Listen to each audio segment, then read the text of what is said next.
भक्त चरित्र गाथा में आज हम ले रहे हैं हमारे बहुत ही सुप्रसिद्ध गौड़ीय वैष्णवाचार्य श्रीपाद ईश्वरपुरी गोस्वामी जी के जीवन का वृतांत।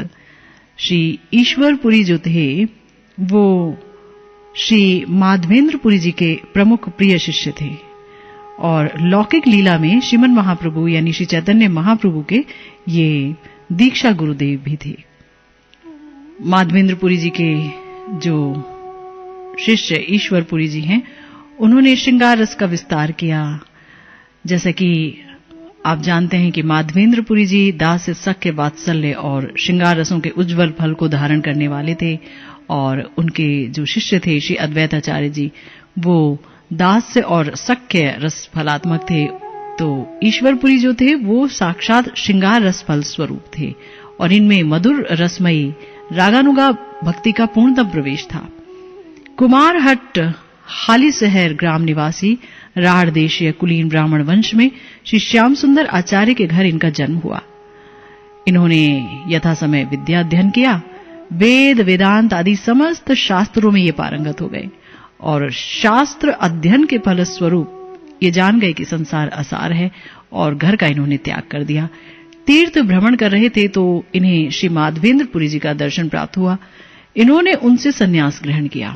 उन्होंने ही इन्हें इनके सन्यास का नाम ईश्वरपुरी नाम प्रदान किया और काफी गुरु भक्ति थी इनमें।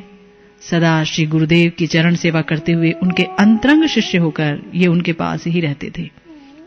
एक बार श्री पुरी जी नवद्वीप में पधारे। इन्हें वहां कोई नहीं जानता था। दैव योग से श्री अद्वैताचार्य जी के सत्संग में पहुंच गए। एकांत में जाकर एकदम पीछे बैठ गए। लेकिन वैष्णवों से छिपा नहीं रहता। बार बार अद्वैताचार्य इनकी तरफ देख रहे थे। उन्होंने पूछा, महाशय आपका परिचय? ऐसा लगता है कि आप श्री कृष्ण उपासक हैं। श्री ईश्वरपुरी जी बोले, प्रभु मैं एक क्षुद्र अधम जीव हूं, आपके चरण दर्शन करने आया हूं। वैष्णव और कृष्ण भक्त की पहचान है कि वो कृष्ण लीला गान में अपने कृष्ण प्रेम को छिपा कर नहीं रख सकता। इसलिए श्री आचार्य के इशारे पर श्री मुकुंद ने झट से एक कृष्ण लीलामय गान का आरंभ किया। श्रवण करते ही श्री पुरी जी की आंखों से प्रेमाश्रुओं की धारा बह निकली। पृथ्वी पर ही वो मूर्छित होकर गिर पड़े। जैसे तैसे श्री आचार्य ने इन्हें संभाला। फिर तो पता चल गया सबको कि कृष्ण प्रेमाविष्ट ये श्री ईश्वरपुरी हैं। एक दिन श्रीमन महाप्रभु विश्वंभर छात्रों को पढ़ाकर लौट रहे थे। देखिए, श्री चैतन्य महाप्रभु का जनपत्री के अनुसार उनका नाम विश्वंभर है और वो छात्रों को पढ़ाते थे। काफी विद्या विलास किया उन्होंने। तो जब वो लौट रहे थे तो रास्ते में ईश्वरपुरी जी से उनकी भेंट हुई। श्री विश्वंभर प्रभु ने इन्हें निज सेवक जानकर पहचान लिया और फिर भी उनको नमस्कार किया। वो जानते थे कि ये मेरे तो बड़े ही प्यारे सेवक हैं, क्योंकि श्री विश्वंभर प्रभु या महाप्रभु तो साक्षात ब्रजेंद्र नंदन श्री कृष्ण हैं, ये आप जानते हैं। तो श्री विश्वंभर प्रभु महाप्रभु यानी राधा भाव द्वितीय सुवलित कृष्ण हैं और श्री ईश्वरपुरी हैं श्री राधा कृष्ण उपासक। तो प्रभु ने इन्हें अपने सेवक के रूप में पहचाना। पथे देखा होइलो ईश्वरपुरी स्वने, भृत्य देखी प्रभु नमस्करिला आपने।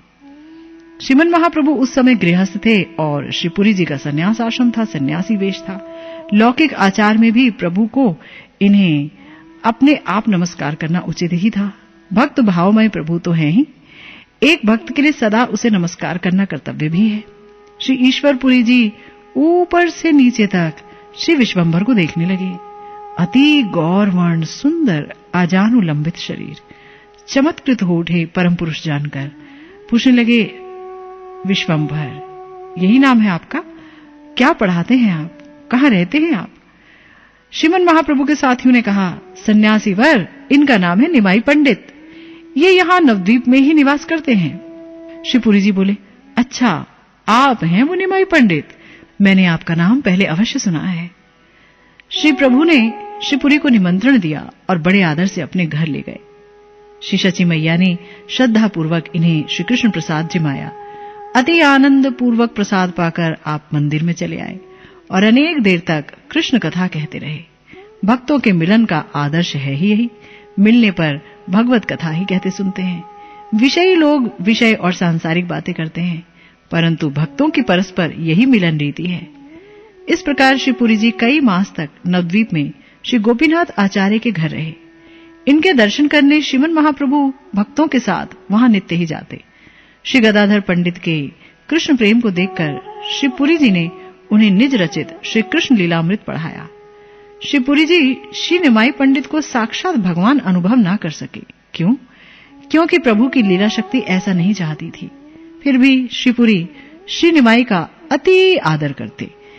एक दिन श्री पुरी बोले, निमाई, आप परम पंडित हो, मैंने एक श्री कृष्ण चरित्र लिखा है, उसे तुम देखकर उसमें क्या क्या दोष है ये तो बता दो, ताकि मैं उसका संशोधन कर दूं।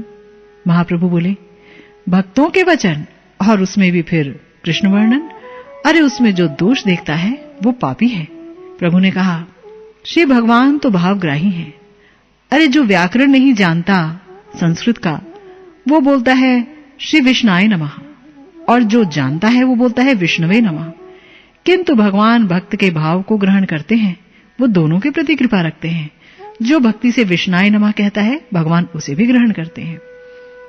फिर भी श्री पुरी जी ने कहा, निमाई, तुम्हें इसमें कोई दोष नहीं लगेगा, इससे ग्रंथ शुद्ध होकर सबको प्रिय ही लगेगा। तो बहुत कहने पर महाप्रभु ने ग्रंथ देखा, कुछ संशोधन भी किया, पर भक्त की सदा जय चाहने वाले भगवान ने कोई दोष न निकाला। अनेक दिन तक ईश्वरपुरी जी नवद्वीप में रहे और सदा श्रीमन महाप्रभु और भक्तों के साथ श्री कृष्ण कथा का आस्वादन करते रहे। श्री चैतन्य महाप्रभु अपने पिता के श्राद्ध के लिए जब गया पधारे, देखिए यहां एक सवाल हो सकता है कि महाप्रभु यानी भगवान श्राद्ध करते हैं, तो देखिए ये नर लीला है। नर लीला में भगवान अनेक प्रकार की लीलाएं करते हैं, तो यहां यही लीला दिखा रहे हैं कि गया तीर्थ से मेरे अंदर का भाव परिवर्तित होगा और भक्त भाव मैं ग्रहण करूंगा। तो वहां जब गए तो चक्रबेड़ स्थान पर उन्होंने श्री विष्णु चरणों के दर्शन किए, और ब्राह्मण पुजारी जो वहां थे उन्होंने श्री चरणों की जब महिमा सुनाई तो महाप्रभु ने गंध पुष्प फल दीप से श्री चरणों की अर्चना की, और उस समय श्री निमाई प्रभु प्रेमाविष्ट हो गए। अश्रु कंप पुलक सात्विक विकार श्री चैतन्य महाप्रभु के शरीर पर उदय हो आए। ये पहला दिन था कि श्रीमन महाप्रभु ने अपने उस प्रेम को प्रकाशित किया था। उसी स्थान पर दैव योग से श्री ईश्वरपुरी जी भी आ पहुंचे। श्री चरण दर्शन करते इन्हें देखते ही श्रीमन महाप्रभु ने इन्हें प्रणाम किया और इन्होंने प्रभु को उठाकर गले लगाया। प्रभु ने कहा, भगवान, आज मेरी गया यात्रा सफल हो गई। तीर्थ पिंड देने से, तर्पण करने से पितृ प्रसन्न होते हैं, किंतु कृष्ण भक्तों के दर्शन मात्र से कोटि कोटि पितृगण तृप्त ही नहीं होते, सदा के लिए मुक्त हो जाते हैं।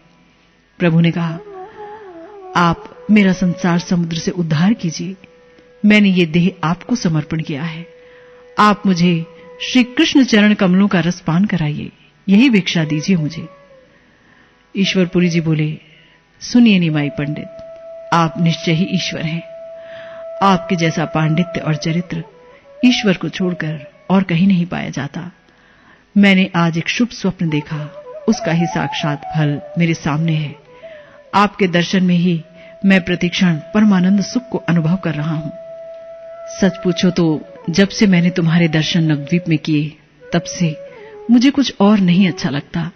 कृष्ण दर्शन का सुख ही मुझे तुम्हारे दर्शनों में प्राप्त हो रहा है।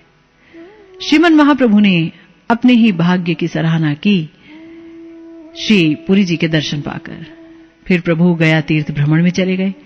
कुछ दिन बाद श्रीमन महाप्रभु एक दिन जब रंधन कार्य यानी कि जब वो खाना पका रहे थे, जब उसे समाप्त कर चुके, तब श्री पुरी जी प्रभु के स्थान पर कृष्ण कृष्ण बोलते हुए आनंद से झूमते हुए पधारे। महाप्रभु ने इन्हें नमस्कार किया और आसन पर बिठाया और सब कृष्ण प्रसादी अन्न श्री पुरी जी को भिक्षा करा दी और इन्हें अपने हाथों से दिव्य चंदन गंध आदि का लेप किया। तो देखिए श्री ईश्वरपुरी पाद जी कितने सौभाग्यशाली। महाप्रभु ने उनको खिलाया और वो भी अपने हाथ से बनाकर। भगवान ने भक्त को भोजन दिया, वो भी अपने हाथ से पका करके। कितनी सुंदर बात है। तो जब महाप्रभु ने कहा कि प्रभु ये अन्न खाइए, तब ईश्वरपुरी जी ने पूछा, अरे मुझे अन्न दे दोगे तो तुम क्या खाओगे? तुमको दोबारा पकाना होगा। तो उन्होंने कहा, प्रभु क्या बात है, मैं दोबारा पका लूंगा ना। ईश्वरपुरी जी बोले, ना ना, अब दोबारा तुम्हें पकाना नहीं होगा। ये जो अन्न तुमने पकाया है, हम इसे 2 भागों में ले लेंगे, एक तुम लेना, एक मैं। तो महाप्रभु ने कहा, प्रभु आप संकोच ना करें, ये अन्न आप खाएं और मैं अपने लिए अभी ही पका लूंगा। समस्त अन्न ईश्वरपुरी जी को परिवेशन कर दिया श्रीमन महाप्रभु ने। और ईश्वरपुरी जी का जो भगवान के अलावा किसी में भी उनकी मति नहीं, भगवान के प्रति उनकी पूरी तरह से मति है, पूरी तरह से भगवान को समर्पित है, श्री कृष्ण को। इसीलिए श्रीमन महाप्रभु ने इतनी करुणा की। ईश्वरपुरी जी को आज अपने हाथों से पका करके निमाई ने खिलाया। उसके बाद एक दिन ईश्वरपुरी जी के पास जाकर निमाई ने कहा, प्रभु मुझे मंत्र दीक्षा दीजिए। सुनकर ईश्वरपुरी जी बोले, अरे सिर्फ मंत्र क्यों, तुम मेरे पास जो भी मांगोगे वो मैं तुम्हें दूंगा, यहां तक कि प्राण तक तुम्हें दे दूंगा। और तब निमाई पंडित को दशाक्षर मंत्र की दीक्षा दी ईश्वरपुरी जी ने। निमाई ईश्वरपुरी जी की प्रदक्षिणा करने लगे और उन्होंने कहा, आज से आपके चरणों में मेरा ये देह बिक गया है। अब अपना कहने को मेरे पास कुछ नहीं है। मेरा मन, बुद्धि, अहंकार सब कुछ अब आपका है। आप मुझे कृपा करके ऐसी शक्ति दीजिए ताकि मैं निरंतर श्री कृष्ण प्रेम सागर में बहता रहूं। निमाई को सस्नेह आलिंगन किया ईश्वरपुरी जी ने और दोनों ही रोने लगे।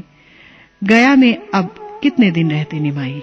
अब तो उनके आत्म प्रकाश का समय आ ही गया था। ईश्वरपुरी जी से विदा लेकर निमाई घर आ गए। माधवेंद्रपुरी जी के तिरोधान के बाद ईश्वरपुरी जी भी काफी समय तक अब अपने मर्त्य काया में नहीं रहे। निर्माण का समय पास आ गया था। गोविंदास और काशीश्वर गोसाई, उनको उन्होंने कहा, तुम लोग नीलाचल चले जाओ, वहां जाकर श्री कृष्ण चैतन्य महाप्रभु की सेवा करो।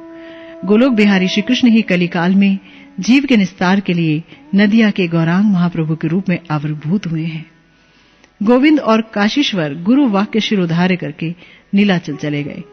गोविंद पहले चले गए, काशीश्वर जी थोड़े बाद में गए। ईश्वरपुरी जी जान गए कि अब लीला संवरण का समय आ गया है, इसीलिए उन्होंने कहा कि आप दोनों वहां चले जाएं। जिस समय श्री चैतन्य महाप्रभु गौड़ देश में भ्रमण कर रहे थे, वो ईश्वरपुरी जी के जन्मस्थान कुमारहट पर गए और वहां के रज को अपने बहिर्वास में बांध कर ले आए। प्रभु बोले, ईश्वरपुरी जन्मस्थान ए मृत्तिका मनोहर जीवन धन प्राण, और वहां लोटपोट लगाने लगे। इतना आदर और सम्मान करते थे श्रीमन महाप्रभु श्री ईश्वरपुरी जी का। तो आज आपने सुना श्री ईश्वरपुरी जी के जीवन का वृत्तांत।